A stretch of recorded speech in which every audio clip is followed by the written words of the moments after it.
কোরআন মাজিদের খুবই গুরুত্বপূর্ণ একটা নিয়ম হচ্ছে ওয়াকফের বিবরণ বা ওয়াকফের নিয়ম। আমরা যারা কোরআন মাজিদ পড়তে পারি তাদের জন্য এই বিষয়টা বুঝতে বা এই বিষয়টা পড়তে গেলে অনেক প্রবলেম হয়, অনেক ভুল হয়। তো আজকের এই ভিডিওতে আমি আপনাদেরকে খুব সুন্দরভাবে কিছু নিয়ম শেখাবো। তো আজকের এই ভিডিওটা অবশ্যই আপনারা সম্পূর্ণ দেখবেন, ইনশাআল্লাহ একটু টানবেন না। তো ওয়াকফ নিয়ে আমি ইতিপূর্বে অনেক ভিডিও বানাইছি, তবে আজকের এই ভিডিওটা বানাচ্ছি এর কারণ হচ্ছে এটা আপনাদের খুব সুন্দরভাবে বোঝার দরকার। তো ওয়াকফের পরিচয় আমরা এগুলা বলবো না, এগুলো আপনারা জানেনই। আমরা সেটা নিয়মে চলে যাব।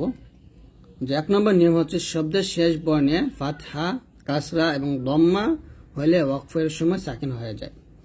অর্থাৎ যখন আমরা ওয়াকফের আয়াতের অবস্থায় মানে শেষ অবস্থায় জবর জের পেশ পাবো। ফাতহা মানে হলো জবর, কাসরা মানে জের এবং দম্মা মানে হচ্ছে পেশ, এটা মনে রাখবেন। তো জবর জের পেশ যদি পাই আর সেখানে ওয়াকফ ধরলে ওইটা সাকিন হয়ে যাবে। তো সাকিন হয়ে যাবে এটা ঠিক আছে, কিন্তু মাদের হরফের পরেও হরফে আসলে একভাবে সাকিন ধরতে হয়, আবার হরকতের পরে আসলে একভাবে সাকিন ধরতে হয়, আবার কফ তো বা জিম দাল কলগুলো হরফ 5টা আসলে আবার একভাবে সাকিন ধরতে হয়।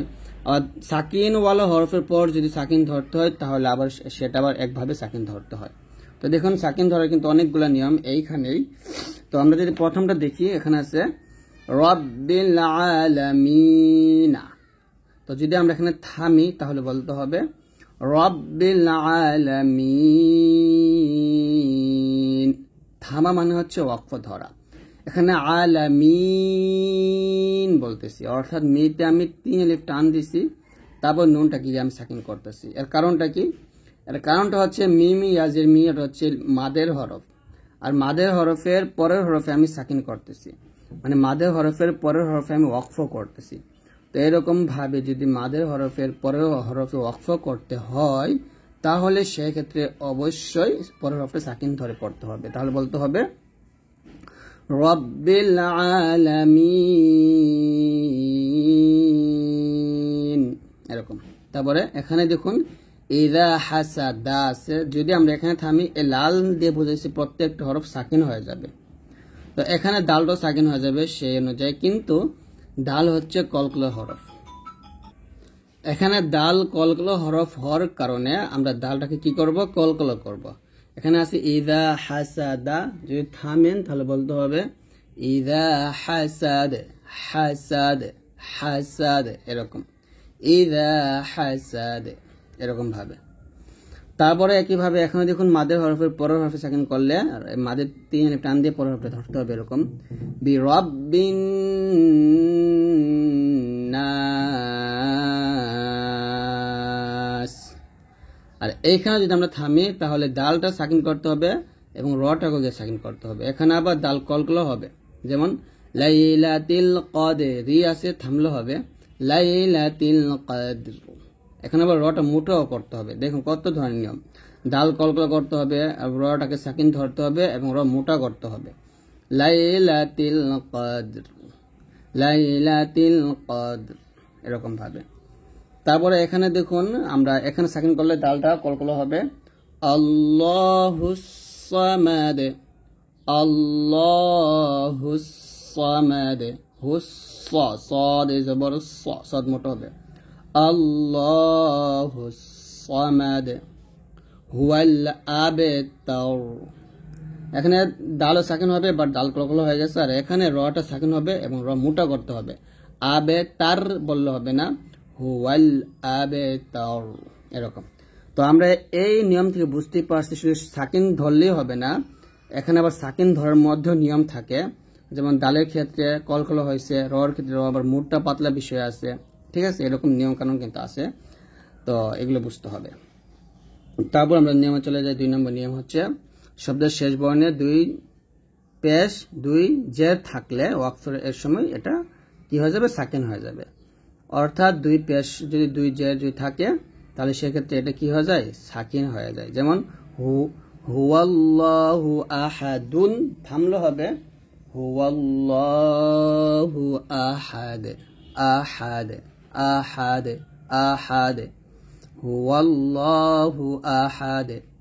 যাতা লাহাব, যাতা লাহাব, হাবলুম মিন মাসাদ, হাবে কলকলা হবে হাবেলুম গণ্য হবে, এখানে তানবিনের পর মিম আসতে গণ্য করতে হবে। হাবেলুম মিম মাসাদে মাসাদে, এরকম। ঠিক আছে, তো আমরা এখানে দেখতেই পারছি যে দাল বা দাল তিনটাই কলকলা হরফ। আমরা এখানে এই তিনটা হরফ সাকিনও করছি এবং তিনটা হরফ কলকল আদায় করছি। তাহলে এখান থেকে বুঝে নেন কফ ত বা জিম দাল পাঁচটা কলকলা হরফ। তো এই পাঁচটা হরফে যদি আমরা ওয়াকফের অবস্থায় পাই আর ওয়াকফ ধরলে অবশ্যই সেখানে কলকলা করতে হবে। তারপরে 3 নম্বর নিয়মটা হচ্ছে এটার বিপরীত, সেটা হচ্ছে শব্দের শেষ বর্ণে শুধু 2 জবর হলে ওয়াকফের একটা জবর বাদ দিয়ে আরেকটা জবর স্থানে রেখে এই যে এখানে 2 হারকাত পরিমাণ টেনে পড়তে হয়, অর্থাৎ 1 আলিফ পরিমাণ আমরা টেনে পড়ব। যেমন এখানে আছে আলিমান হাকিমান, যদি আমরা এখানে থামি তাহলে বলবো আলিমান হাকিমা, মা একে টান হবে আর কি। তো কোরআন মাজিদের মধ্যে এরকম যতই নিয়ম পাবেন 2 জবর পাবেন, সেইখানে অবশ্যই এক লিপ টানতে হবে। আলিমান হাকিমা কানা তাওয়াবা ফিহা আবাদা, আবাদান থামলে হবে আবাদা, এরকম। তো কোরআন মাজিদে আপনারা পাবেন এরকম অনেক নিয়ম পাবেন। তো আমি যদি আপনাদেরকে একটু থেকে দেখাই, বই থেকে দেখাই, আমরা কিন্তু সারা নাজিয়াতে পাই এই বিষয়গুলো। যেমন যেখানে দেখুন প্রত্যেকটা ওয়াকফের অবস্থায় 2টা জবর আসছে। তো এখানে যদি আমরা থামি ওয়ান নাজিআতি গরকা, কত করে টান হবে, ওয়ান নাশিতাতি নাশতা, কত করে টান হবে, ওয়াসসাবিহাতি সাবহা ফাসসাবিকাতি সাবকা ফালমুদাব্বিরাতি আমরা। তো দেখুন প্রত্যেকটা জায়গায় আমি থামছি, প্রত্যেকটা জায়গায় কিন্তু 2টা জবর ছিল, তবে আমি একটা জবরই রেখে আরেকটা জবর বাদ দিয়ে 1 লিপ পরিমাণ টেনে পড়ছি। তো এরকম কোরআন মাজিদ যেখানেই পাবেন না কেন আপনারা এরকম ভাবে পড়বেন। তারপরে 4 নম্বর নিয়মটা হচ্ছে যে শব্দের শেষে যদি গল তা হলে ওয়াকফের সময় হা বর্ণ পরিণত হয়ে সাকিন হয়, কিন্তু লম্বা তা হলে কোনো পরিবর্তন হবে না, তায়ে সাকিন হয় আর কি, পরিবর্তন ছাড়া তায়ে সাকিন হয়। আচ্ছা যাক আমি এটা বলে দিচ্ছি, যে এরকম যদি গলতা পান আর এই গলতার উপরে 2 জবর 2 পেশ 1 জবর 1 পেশ অনেক কিছু পেতে পারেন। তো এই তাটা যখন আমরা থামবো এখানে এসে সাকিন করব, মানে ওয়াকফ করব, তখন এটা সাকিন হয়ে যাবে। তো এখানে যদি আমরা থামি এই তাটা হা সাকিন হয়ে যাবে। যেমন এখানে আছে আল করিআতু, থামলে হবে আল করিআহ। ঠিক একইভাবে এখানে আছে মিন নুতফাতিন, থামলে হবে মিন নুতফা, এরকম। হাযাল বাইতি, থামলে হবে হাযাল বাইত, হাযাল বাইত। তো এরকম ভাবে আমাদের এই তাটা কিন্তু তাই পড়ছি, আর বাকি 2 গলতা কিন্তু হা সাকিন হয়ে গেছে। আর এখানে আরেকটা নিয়ম চলে আসছে, সেটা হচ্ছে যে লিনে হরফের পরের হরফে ওয়াকফ আসছে, আর লিনে হরফের পরের হরফে ওয়াকফ থাকার কারণে এই লিনে হরফে আমি 1 লিপ পরিমাণ টাইম না, তারপরে এই পরের হরফটাকে সাকিন করছি হাযাল বাইত, এরকম ভাবে। ঠিক আছে, এই হলো একটা নিয়ম। তারপরে সবার শেষ হলো 5 নম্বর নিয়মটা হচ্ছে যখন আমরা এখানে 2টা নিয়ম আছে, একটা হচ্ছে তাসদিদ ওয়ালা হরফ আর একটা হচ্ছে এই যে হা, নরমাল হা। তো এই নরমাল হাটা যখন থাকবে আর এই হার উপরে খাড়া জবর উল্টা পেশ, মানে খাড়া জবর হয় না, খাড়া জের বা উল্টা পেশ যদি হয় সেই ক্ষেত্রে এই হাটা কিন্তু সাকিন ধরে পড়তে হবে। যেমন মিম মিসলিহি আছে, থামলে হবে মিম মিসলিহি, মা লাহু আখলাদাহ লাহাবিউ ওয়া তাব। কোরআন মাজিদ পড়ার সময় আপনারা অনেক সময় এরকম খালি আলিফ দেখতে পান, অথবা এই যে এরকম খালি আলিফ দেখতে পান, আবার মাঝে এরকম খালি ওয়াও অথবা এরকম খালি ইয়াও দেখতে পান। তো এইগুলো লেখার সময় লেখায় আসে, কিন্তু পড়ার সময় পড়ায় আসে না। তো আজকের এই ভিডিওতে আমি এই প্রত্যেকটি বিষয় আপনাদেরকে বুঝিয়ে দিব। এই বিষয়গুলো না বোঝার কারণে কিন্তু আপনাদের কোরআন মাজিদ পড়তে অনেক সমস্যা হয় বা ভুল পড়েন। আপনারা মনে করেন যে এটা টান হবে, আসলে কিন্তু টান দেওয়া যাবে না, তাড়াতাড়ি পড়তে হবে। তো এই ভিডিওটা যারা কোরআন পড়তে পারেন অথবা যারা নতুন শিখতেছেন সবার জন্য ভিডিওটা গুরুত্বপূর্ণ। প্লিজ ভিডিওটা সম্পূর্ণ দেখবেন, একটু টানবেন না। আর সামনে যেহেতু রমজান মাস, এই রমজান মাসে যদি আপনারা কোরআন শিখতে চান আমার কাছে সরাসরি, তাহলে অবশ্যই আমাদের নাম্বারে যোগাযোগ করবেন। আমি কোর্স চালু করবো ইনশাল্লাহ। প্রত্যেকটা কোর্সে 5 থেকে 10 জনকে পড়াবো। তো যারা যারা পড়তে চান আমার নাম্বারে যোগাযোগ করবেন। তো এখানে দেখুন লেখা আছে হরফে জায়দা পড়ার নিয়ম। কোরআনুল কারিমে কতক শব্দ অর্থাৎ আলিফ ওয়াও ইয়া এই 3টি বর্ণ অতিরিক্ত হিসাবে ব্যবহৃত হয়েছে। এই অতিরিক্ত বর্ণমালাকে হরফে জায়দা বলা হয়, অর্থাৎ জায়দা অর্থই হচ্ছে অতিরিক্ত। আরবি ভাষায় উপরের 3টা বর্ণে এই যেরকম আমরা গোল চিহ্ন দিয়ে মানে চিহ্নিত করেছি যে একটি গোল এবং অন্যটি লম্বা গোল, ভিন্ন ভিন্ন চিহ্নের 2টি নিয়মে পড়তে হয়। তো যাই হোক, এখানে দেখুন যে হরফে জায়দা বা অতিরিক্ত বর্ণ লেখা আসে তেলাওয়াতে আসে না, যে বর্ণ লেখা আসে কিন্তু কোনো অবস্থাতে তেলাওয়াতে আসে না, এই বর্ণ বোঝাতে বর্ণের উপর এরকম একটা গোল চিহ্ন দেওয়া হয়েছে। ঠিক আছে। তো এখানে দেখুন আমরা প্রথম যে নিয়মটা পাই, এই নিয়মটা দেখুন যে হামজা আলিফ জবর আ মিম জবর মা, আমা নুন ওয়াও পেশ নু, আমানু। এখানে যে আলিফটা, এই আলিফটা এখানে পড়ায় আসবে না, বাট লেখার সময় লেখায় আসে আর কি। তারপর কফ জবর ক, ওয়াও আলিফ জবর ওয়া, কওয়া র ইয়াজির রি, কওয়ারি র জবর র বলতে হবে। র আলিফ জবর র বলা যাবে না, কারণ এই যে আলিফটা হচ্ছে অতিরিক্ত আলিফ। জবরের পর খালি আলিফ হওয়া সত্ত্বেও এটা টান দিয়ে পড়া যাবে না, এটা তাতে পড়তে হবে। কওয়ারি র, কওয়ারি র, এরকম। সিন জবর সা, লাম খারা জবর লা, সালা সিন জের সি, সালাসি লাম জবর লা বলতে হবে।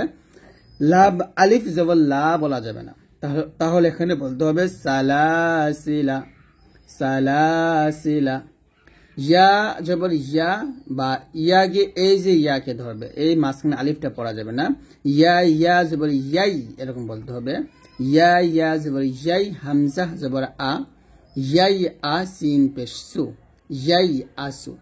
ঠিক একইভাবে তা ইয়া জবর তাই, হামজা জবর আ, তাই আ সিন ওয়াও পেশ সু, তাই আসু, এরকম। ঠিক আছে। তারপরে হামজা শিন জবর আশ, কাফ ওয়াও পেশ কু, আশ কু। তারপরে হামজা দাল জবর আদে, আইন ওয়াও পেশ উ, আদে উ। এখানে কিন্তু কুতে টান দিতে হবে, কারণ এটা পেশের পর ওয়াও সাকিন, এখানেও পেশের পর ওয়াও সাকিনই আসছে, এটা টান হবে। কিন্তু এই যে আলিফটা এখানে কোনো কাজে আসবে না বা পড়ায় আসবে না। নুন বা জবর নাবে, লাম ওয়াও পেশ লু, নাবে লু। ইয়া তা জবর ইয়াত, লাম ওয়াও পেশ লু, ইয়াত লু। ইয়া আইন জবর ইয়া, ফা ওয়াও পেশ ফু, ইয়া ফু। তারপর এখানে আমরা এরকম কিন্তু অনেক পাই, আমরা অনেকে মনে করি যেহেতু পেশের পর ওয়াও আসছে তার মানে এখানে এক টান দিতে হবে, এরকম কিন্তু না। হামজা পেশ উ বলতে হবে। হামজা পেশ উ, লাম খাজ বললা, এই লাতে আমরা 4 টান দিব। হামজা জের ই কাব জবর কা, তাহলে বলতে হবে উলাইকা, এরকম। তারপর ইয়া খারা জবর ইয়া, ইয়াতে আমরা 3 আলিফ টান দিব। হামজা পেশ উ, এখানে টান দেওয়া যাবে না, এই ওয়াওটা পড়া যাবে না। লাম ইয়া জের লি একটা টান হবে, তাহলে বলতে হবে ইয়া উলি। তারপর হামজা পেশ উ, লাম ওয়া পেশ লু, উলু। লাম জেল্লি, হামজা পেশ উ, লি উ লাম ইয়া জেল্লি, লি উলি। হামজা পেশ উ, লাম আলিফ জবর লা, এলাতে 4 টান হবে, হামজা জের ই, তবে ওতে টান দেওয়া যাবে না। প্রত্যেকটা লাল দিয়ে বোঝানো হয়েছে ওই অক্ষরগুলো উচ্চারণ আসবে না। উলা ই। তারপরে হামজা পেশ উ, লাম আলিফ জবর লা, উলা, হামজা জের ই, একইভাবে উলা ই। তারপর সিন জবর সা, হামজা পেশ উ, সা উ র ইয়াজির রি, জেরে পর ইয়া সেখানে এক লিখতে হবে। সা উরি, কাফ মিম পেশ কুম, সা উরি কুম। ওয়াও জবর ওয়া, লাম জবর লা, ওয়ালা হামজা পেশ উ, ওয়ালা উ। সদ লাম জবর সল, লাম জিল্লি, ওয়ালা উ সল্লি। বা নুন জবর বান, নুন জবর না, বান্না, কাফ মিম পেশ কুম, ওয়ালা উ সল্লি বান্নাকুম, ওয়ালা উসাল্লিবান্নাকুম, এরকম। তারপরে হামজা জবর আ, ফা জবর ফা, আফা হামজা জবর ই, আফা ই, নুন জবর না, আফা ইনা। এখানে এই যে ইয়াটা পড়ার দরকার নেই। নুন জবর না, বা জবর না, বা হামজা জবর ই, না বা ই। তারপর ওয়াও জবর ওয়া, মিম জবর মা, ওয়ামা, লাম জবর লা, ওয়ামালা হামজা জবর ই, ওয়ামালা ই, হা খারা জের হি, ওয়ামালা ইহি, ওয়ামালা ইহিম। ওয়াও জবর ওয়া, মিম জবর মা, ওয়ামা, লাম জবর লা, ওয়ামালা হামজা জের ই, হা মিম জের হিম, ওয়ামালা ইহিম। বাজের বি, হামজা ইয়া জবর আই, বি আই, ডাল দুই জের দিন, বি আই দিন। এখানে হামজাকে এই যে ইয়াকে ধরছে, বাট এই যে পরে ইয়াটা এখানে পড়া যাবে না। তো আশা করছি আপনারা এটা বুঝতেই পারছেন যে কোরআন মাজিদের মধ্যে এমন কিছু আলিফ এবং ওয়াও এবং ইয়া আছে যা পড়ার সময় পড়া যায় না, কিন্তু লেখার সময় লিখতে হয়। আমরা জানি যদিও জবরের পর খালি আলিফ আসলে মাদে হরফ হয়। তো এই যে এখানে দেখুন জবর পর খালি আলিফ, বা এখানে জবরের পর খালি আলিফ, তো এরকম মাদে হরফ হওয়া সত্ত্বেও সেটা মাদ হবে না। আমরা এখানে যে নিয়ম ওই নিয়মে পড়বো। তারপর 2 নম্বর নিয়মটা খুবই গুরুত্বপূর্ণ। এখানে দেখুন লেখা আছে যে হরফে জায়দা লেখা আসে, আবার কখনো কখনো তেলাওয়াতে আসে। যে বর্ণ লেখাতে আসে ওয়াকফ না করলে তেলাওয়াতে আসে না, তবে ওয়াকফ করলে মাদ সহ তেলাওয়াত আসে। এই বর্ণ বোঝাতে বর্ণের উপরে এইরকম লম্বা গোল দেওয়া হয়েছে। অর্থাৎ এখানে বোঝানো হয়েছে যে আয়াতের শেষে যদি আপনারা এরকম পান আলিফের জায়দা এরকম লম্বা গোল, গোলের মধ্যে একটা পার্থক্য আছে অবশ্যই। তো এখানে গোল চিহ্নটা যদি আপনি পার্থক্য না বুঝতে পারেন, ওটা কিন্তু বিষয় হচ্ছে যে এরকম আলিফের জায়দা আয়াতের শেষে আসলে, আর সেখানে যদি আপনি ওয়াকফ করেন, এখানে লেখা আছে তবে ওয়াকফ করলে মাদ সহ তেলাওয়াতে আসে। ওয়াকফ করলে অবশ্যই এক আলিফ পরিমাণ টান দিতে হবে। উল্লেখ্য এই লম্বা গোল চিহ্ন কেবল আলিফের সাথেই ব্যবহৃত হয়েছে, যেমন এরকম। যাই হোক, এখানে ওয়াও বা ইয়ার ক্ষেত্রে বলা হয়নি, শুধু আলিফের ক্ষেত্রে বলা হয়েছে। তো আমি এটা ভালো করে বুঝে দিই। প্রত্যেকটা এখানে যা দেখছি প্রত্যেকটাতে আমরা টান দিব না, তাড়াতাড়ি করে পড়ব। আর এইগুলাতে যদি আপনি ওয়াকফ করেন, ওয়াকফ করলে অবশ্যই টান দিতে হবে। যেমন ফা আনা, আনা, আযুনুনা, লাকিন্না, আর-রাসূলা, ওয়ারিরা, এরকম টান হবে। ওয়াকফ করলে টান হবে। ধরেন আমি এই সব কয়টা শব্দ বাক্য একসাথে পড়বো, এখানে এসে আমি থামবো। তো একসাথে যদি আমি পড়ি, যে না থামি, তাহলে পড়বো ফা আনা, আনা আযুনুনা, লাকিন্না আর-রাসূলা, ওয়ারিরা। দেখুন আমি এই প্রত্যেকটা টান দেয় নাই, শুধু এখানে টান দিছি। এর কারণ হচ্ছে আমি প্রত্যেকটা মিলিয়ে পড়ছি। তো এখান থেকে বুঝতে পারলাম যে যদি মিলে পড়ি টান দেওয়ার দরকার নাই, ওয়াকফ করলে পড়া মানে টান দিতে হবে। আবার আমি ওয়াকফ ধরি, ফা আনা, আনা আযুনুনা, লাকিন্না আর-রাসূলা, ওয়ারিরা। এরকম ভাবে আপনারা এগুলো বুঝবেন। দেখুন দুইটি হামজা, হামজাতুল কতআ এবং হামজাতুল ওয়াসল, অর্থাৎ আয়াতের শুরুতে আপনারা একটা আলিফ পাবেন, যে আলিফের উপরে জবর জের পেশ কিছু থাকে না। এই যে এখানে আমি যদি দেখাই, এই যে হামজাটা, এই যে আলিফটা আর কি, তো একটা হচ্ছে হামজাতুল ওয়াসল এবং আরেকটা হচ্ছে হামজাতুল কতআ। তো আয়াতের শুরুতে এরকম আলিফের উপর জবর জের পেশ কিছু থাকে না। তো আপনারা এখানে জবর দিবেন না, জের দিবেন না, পেশ দিবেন, কিভাবে পড়বেন এই বিষয়টা আমরা অনেকেই বুঝি না, না বোঝার কারণে আমরা ভুল করি। তো আমরা আজকের এই ভিডিওতে বিস্তারিতভাবে আপনাদেরকে এই প্রত্যেকটা বিষয় শিখাবো ইনশাআল্লাহ। তো অবশ্যই ভিডিওটি সম্পূর্ণ দেখবেন, একটু টানবেন না। এখানে লেখা আছে হামজা চিহ্ন ও তার ব্যবহার। আরবি ভাষার ব্যবহৃত হামজাকে ব্যাকরণবিদরা দুইটি শ্রেণীতে বিভক্ত করেছেন। এক হলো হামজাতুল ওয়াসল, এবং অর্থাৎ যে হামজা মিলে পড়ার সময় তেলাওয়াতে আসে না, কেবল নতুন করে তেলাওয়াত শুরু করলে উচ্চারণে আসে। আর আরেকটা হচ্ছে হামজাতুল কতআ। এখানে একটা জিনিস, মুসহাফ মদিনায় হামজাতুল ওয়াসলের ক্ষেত্রে এরকম আলিফের উপরে এরকম একটা চিহ্ন থাকে, এটা এখানে বোঝানো হয়েছে। আর হামজাতুল কতআ হচ্ছে যে হামজা সর্বদা তেলাওয়াতে আসে। হামজাতুল কতআ এরকম আলিফের উপরে এরকম হামজা চিহ্ন থাকে। আর আমাদের কোরআন মাজিদে এরকম হামজা চিহ্ন নাও থাকতে পারে, জবর জের পেশ থাকলে সেটাকে আমরা হামজাতুল কতআ হিসেবে ধরে নিই। তো এখানে দেখুন অনেক কিছু লেখা আছে, আপনি একটু পড়ে নেন। তো এখানে দেখুন ইয়্যাকা না'বুদু ওয়া ইয়্যাকা নাস্তাঈন ইহদিনাস সিরাতাল মুস্তাকিম।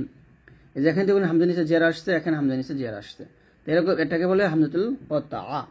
আর হামজাতুল ওয়াসলটা হচ্ছে এখানে দেখুন, এখানে ইয়া এর হামজাটি কতআ এবং ইহদিনা এর হামজাটা হচ্ছে ওয়াসলের। এখানে এই যে এখানে ইহদিনাস এটা হচ্ছে ওয়াসলের।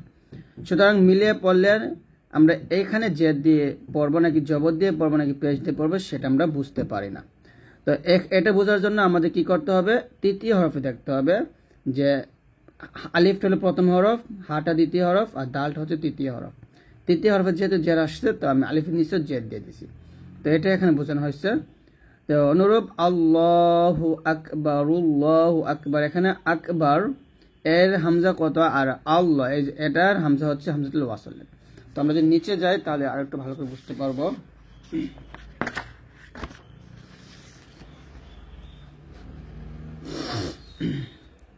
এখানে দেখুন হামজাতুল কতআ এবং হামজাতুল ওয়াসল। আমরা যদি এখানে দেখি, আপনি দেখবেন কোরআন মাজিদে আলহামদু, ইহদিনা, ইযহাব, ইকরা, এই প্রত্যেকটা হামজা নিচে জবর জের পেশ কিছু থাকে না, তো আমাদেরকে একটা কিছু দিয়ে পড়তে হয়। তো এখানে দেখুন পরের হরফ লাম থাকার কারণে আমরা কিন্তু আলিফের উপর জবর দিব। আর এখানে পরের হরফ লাম নেই, তবে আমাদের তৃতীয় হরফ দেখতে হবে। তৃতীয় হরফ যদি জের থাকে তাহলে আলিফ নিচে জের দিব, তৃতীয় হরফ জবর থাকলে আলিফ নিচে জের দিব, এবং তৃতীয় হরফ পেশ থাকলে আলিফ উপরে পেশ দিয়ে পড়ব। আর হামজাতুল কতআর নিচে সর্বাধিক জবর জের পেশ থাকে, যেমন ইযা জাআ, ইয়াদা আবিলাহাব, এরকম আর কি। তো এই বিষয়টা আপনারা অনেকে হয়তো বুঝতে পারেন নাই। তো যদি না বুঝতে পারেন, আমার একটা ভিডিও আছে, বিস্তারিত একটা ভিডিও আছে হামজাতুল ওয়াসলের, তো আপনারা সেই ভিডিওটা দেখলে ইনশাআল্লাহ এই প্রত্যেকটা বিষয় খুব সুন্দরভাবে বুঝতে পারবেন। তারপর আমরা আরেকটা বিষয় এখানে দেখবো, সেটা হচ্ছে নুনে কুতনি তেলাওয়াতের নিয়ম। তো নুনে কুতনিটা হচ্ছে যে যদি তানভিনের পর হামজা ওয়াসল আসে এবং তারপরের অক্ষর সাকিন হয়, তাহলে সহজ করে পড়ার জন্য তানভিনের একটি হারকাত বাদ দিয়ে কাসরা বিশিষ্ট নুন দ্বারা পরিবর্তন করে পড়তে হয়। উক্ত নুনকে নুনে কুতনি বলে। এটা বোঝার জন্য কোন কোন কুরআনুল কারিমে কাসরাযুক্ত ছোট একটি নুনকে লেখা হয়েছে। যেমন এখানে দেখুন আমি একটু এদিকে নিয়ে আসি। এখানে দেখুন নুহিনিল মুরসালিনা, এখানে নুনকে এ লামকে ধরছে, নুন লাম জের নীল। তো এই যে নুনটা, এই নুন আমরা একটা জেড দিয়ে পড়বো, সবসময় জের হবে, কাসরা মানে হচ্ছে জেড। নুহিনিল মুরসালিনা কদিরুনিল লাযিনা ইয়াউমাইযিনিল মুস্তাকর। তো আমরা এগুলা মিলে পড়ার সময় অবশ্যই প্রত্যেকটা নুন নিচে জেদ দিয়ে লামকে গিয়ে বা তার পরের হরফকে গিয়ে ধরবো। তবে এখানে আরেকটা নিয়ম হচ্ছে, সেটা হচ্ছে যদি আপনি এটা আয়াতের শেষে পান, সেখানে যদি আপনি ওয়াকফ ধরেন তাহলে নুনে কুতনি পড়ার দরকার নেই, আর মিল করে পড়লে সেখানে আপনাকে মিলে পড়লে নুনে কুতনি পড়তে হবে। তো আমি যদি আপনাদের উদাহরণ দেখাই, এটা আমরা সূরা, একটা মিনিট আমি উদাহরণ বের করে আপনাদের দেখাচ্ছি। এখন আমরা সূরা হুমাজাতে পাইলে এখানে দেখুন একটা নুনে কুতনি চলে আসছে। তো এটা যদি আমরা মিলে পড়ি তাহলে হবে ওয়াইলুল লিকুল্লি হুমাজাতিন লুমাজাতিনিল্লাযী জামাআ মালাও ওয়া আদ্দাদাহ, এরকম ভাবে। আর যদি আমরা এখানে থামতাম তাহলে বলতাম ওয়াইলুল লিকুল্লি হুমাজাতিল লুমাজাহ। এই যে তা ওয়াকফ অবস্থায় যদি আমরা ওয়াকফ ধরলে তাটাকে হাসাকিন করে ফেলি। তো আমি এখন ওয়াকফ করে ফেলছি, ওয়াকফ করার কারণে নুন কুতনি আমার পড়ার দরকার নাই। এই যে আলিফ, এটাকে বলা হয় হামজাতুল ওয়াসল। আপনারা আয়াতের শুরুতে এরকম পাবেন, হামজা পাবেন বা আলিফ পাবেন, খালি আলিফ। তো এই খালি আলিফটা পড়া যায় কিভাবে, যেহেতু এই আলিফ উপর জবর জের পেশ কিছু নাই, যদি আমি মিলে পড়তাম তাহলে এই নুনকে লামকে ধরতে এরকম হুমাজাতিল লুমাজাতিনিল্লাযী, নুন লাম যে নীল হইতো, নিল্লাযী জামাআ মালাও ওয়া আদ্দাদাহ, মিলে পড়লে।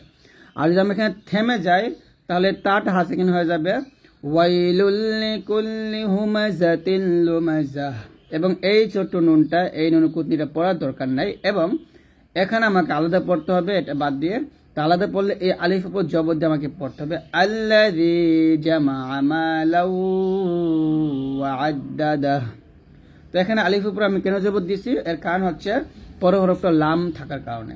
তো পরের হরফ যদি লাম থাকে তাহলে সেই আলিফের উপরে জবর দিয়ে পড়তে হবে। আমি আবারও বলছি, পরের হরফ লাম থাকলে, মানে আয়াতের শুরুতে এরকম খালি আলিফ আসছে, জবর জের পেশ কিছু না আলিফে, যদি আপনি এখানে পড়েন পরের হরফ লাম থাকলে সেইখানে আপনার আলিফের জবর দিবেন। এবং যদি দেখেন যে আলিফের উপর জবর জের পেশ আসছে কিন্তু পরের হরফ লাম নিয়ে এসে অন্য হরফ আসছে, তাহলে আপনাদেরকে তৃতীয় হরফটা দেখতে হবে। তৃতীয় হরফটা এখানে যদি আমরা দেখি, যেখানে দেখুন প্রথম এই প্রত্যেকটা লাল এই যে আলিফ, এই যে আলিফ, এই যে আলিফ, এই প্রত্যেকটা আলিফে ধরেন জবজের পেশ কিছু নাই, মনে মনে ধরে নেন। তো এখানে জবজের পেশ কিছু নাই, আসলে নাই, তবে এখানে দিয়ে দিছে। কিন্তু পরের হরফ লাম, পরের হরফ লাম থাকার কারণে আমি আলিফের জবর দিয়ে পড়বো আলহামদু। এটাও আলিফের জবজের পেশ কিছু নাই, কিন্তু পরের হরফ লাম নিয়ে এসে অন্য হরফ আসছে, হা আসছে। তো হা থাকার কারণে আমার তৃতীয় হরফ দেখতে হবে। তৃতীয় হরফ যেহেতু দালের নিচে জের, তাহলে আমি আলিফ নিচে জের দিব, হামজা হাজের ই হবে, ইহ দিনা হবে। এখনও আমাদেরকে দেখুন আলিফের উপর জবজের পেশ কিছু না, কিন্তু পরের হরফ লাম নিয়ে এসে অন্য হরফ আসছে। এখন আমাদের তৃতীয় হরফ দেখতে হবে। তৃতীয় হরফে যেহেতু হার উপর জবর, তাহলে আলিফ নিচে জের দিতে হবে। মানে তৃতীয় হরফে জের অথবা জবর থাকলে আলিফ নিচে জের হয়, আর তৃতীয় হরফে যদি পেশ থাকে তাহলে আলিফ উপরে পেশ থাকে। এখানে পেশ উদাহরণটা দেয় নাই, এটা বুঝে নেন। যে আবার বললে আলিফের জবজের পেশ কিছু না থাকলে পরের হরফ লাম থাকলে জবর দিবেন, আলিফের উপর জবজের পেশ কিছু না থাকলে পরের হরফ লাম নে থেকে অন্য হরফ থাকলে তৃতীয় হরফ দেখবেন, তৃতীয় হরফে জবর জের থাকলে আলিফে জের দিবেন, তৃতীয় হরফ পেশ থাকলে আলিফে পেশ দিয়ে পড়বেন। তো আশা করছি আপনার এই বিষয়টা বুঝতে পারছেন ইনশাল্লাহ। এটা কিন্তু নুনের কুতনির সাথে একটু সম্পর্কিত আছে, যা আমি নুনের কুতনি আপনাদেরকে এখানে দেখাইছি। তো এখানে যদি আমরা ওয়াকফ ধরি তাহলে কিন্তু তাটা হাসাকিন হয়ে যাবে, নুনের কুতনি পড়তে হবে না। আর মিল করে পড়লে আমরা আর পড়তে হবে না। তবে এখান থেকে আমাদের আলিফের উপর জবর দিয়ে আলাদাভাবে মিলে পড়তে হবে, আল্লাদি বলতে হবে। আর মিল করে পড়লে হবে নীল্লাদি, এই নুনকে লামের সাথে ধরবে, আলিফ আর জবর দেওয়ার দরকার নেই। কোরআন মাজিদ পড়ার সময় আপনাকে অবশ্যই কলকলার সঠিক উচ্চারণ জানতে হবে। এবং কোরআন মাজিদে আরও কিছু বিষয় আছে, যেমন সাক্তা এর বিবরণ। কোরআন মাজিদের 4 জায়গায় সাক্তার নিয়ম আছে। এই সাক্তার নিয়মগুলো যদি না জানেন, না বুঝেন, তাহলে কিন্তু আপনি কোরআন মাজিদ সম্পূর্ণ খতম দেওয়ার সময় ভুল করবেন। সামনে যেহেতু রমজান মাস, আমাদের অবশ্যই প্রত্যেকটা নিয়মকানুন শিখেই খতম দেওয়ার চেষ্টা করতে হবে। কারণ আমরা অনেকেই আছে, মা বোনেরা আছে বা ভাইয়েরা আছে, যারা কি করে কোরআন খতম দেয়, কিন্তু সব নিয়মকানুন না শেখার জন্য অনেক ভুল হয়, অনেক ভুল পড়ে। তো এই জন্য আপনাদেরকে প্রত্যেকটা বিষয়ে আপনাদেরকে শিখতে হবে ইনশাল্লাহ। তো আজকের এই ভিডিওতে আমি আপনাদেরকে কিছু নিয়ম শেখাবো, যে নিয়মগুলো আপনারা আগে নাও শিখতে পারেন বা জানা ছিল না আপনাদের হয়তো এরকম। তো অবশ্যই ভিডিওটি সম্পূর্ণ দেখবেন, একটু টানবেন না ইনশাল্লাহ। কলকলা সবাই বুঝি আমরা, কিন্তু সাতটা, তারপর নুনে কুতনি, তারপরে হচ্ছে এখানে র হরফটা কোথায় মোটা হয় কোথায় পাতলা হয়, এগুলো আমরা অনেকে বুঝি না। তো প্রথমে আমরা কলকলা শিখব। কলকলার পরিচয়। কলকলার অর্থ ধাক্কা দিয়ে পড়া। একটি ফুটবল মাটিতে নিক্ষেপ করলে যেরূপ আওয়াজ হয় অনুরূপ আওয়াজ করে কলকলা করে পড়তে হবে আর কি। আর কলকলার হরফ হলো 5টা, কফ, ত, বা, জিম, দাল। কতবু জাদ্দিন, এরকম একসাথে আপনারা এটা মনে রাখতে পারেন।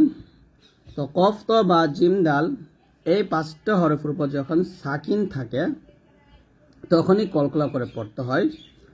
অর্থাৎ কফ, ত, বা, জিম, দাল এই 5টা হরফের উপর সাকিন পাইলে আমরা কলকলা করব। যেমন ফা জবর ফা, লাম আলিফ জবর লা, ফালা, তা কফ জবর তা, কলকলা হবে এখানে ফালা তাকহার, ফালা তাকহার। ফাখরুজ, ফা খ জবর ফাখ, র জিম পেশ রুজ, কলকলা হবে ফাখরুজ। ফা ত জের ফিতরুন, ফিতরুন।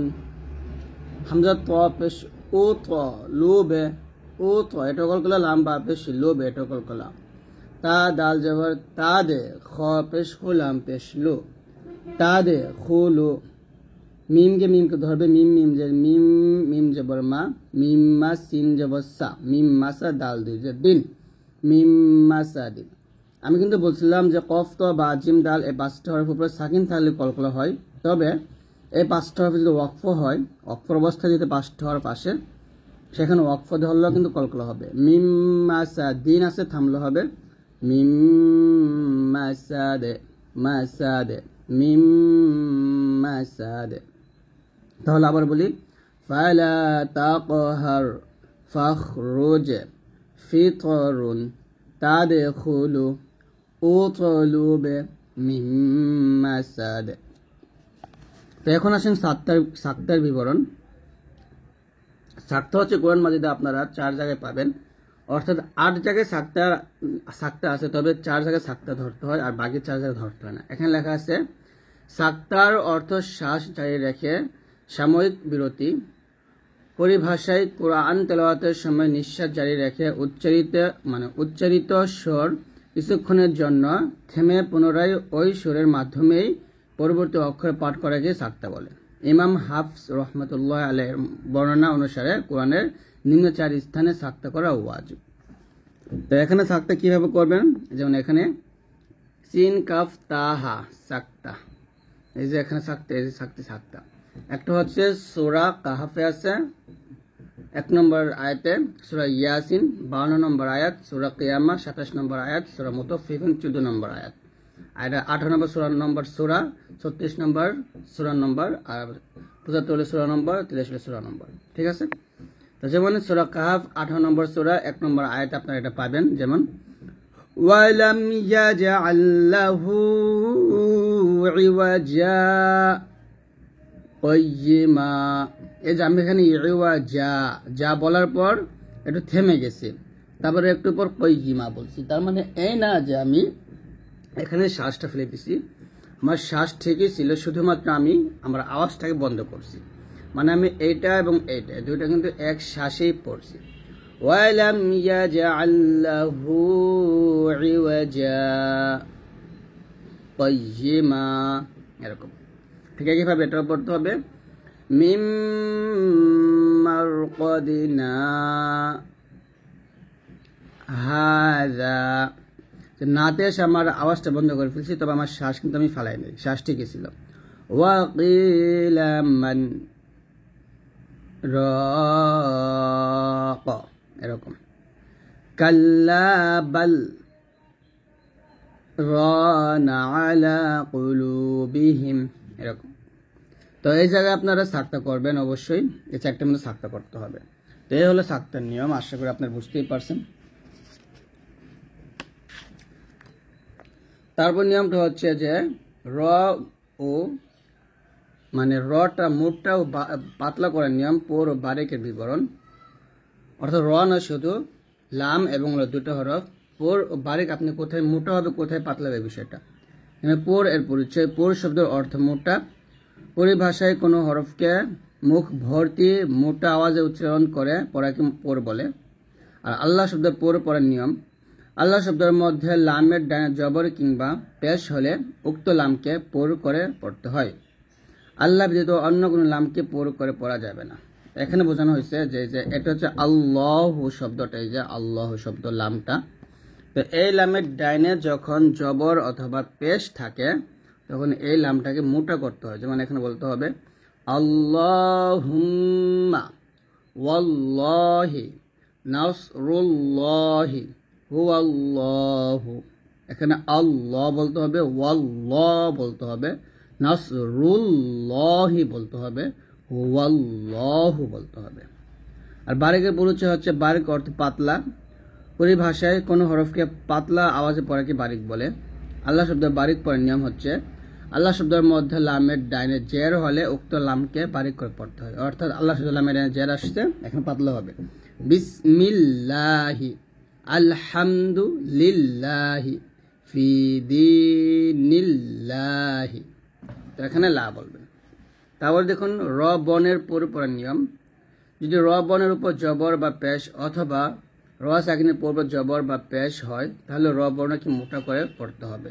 যেমন রহিমুন, রাসূলুন, ইয়ারহামুনা, তারমিহিম, রাসূলুন, রুহামাউ, কুরআনুন, তুরহামুনা,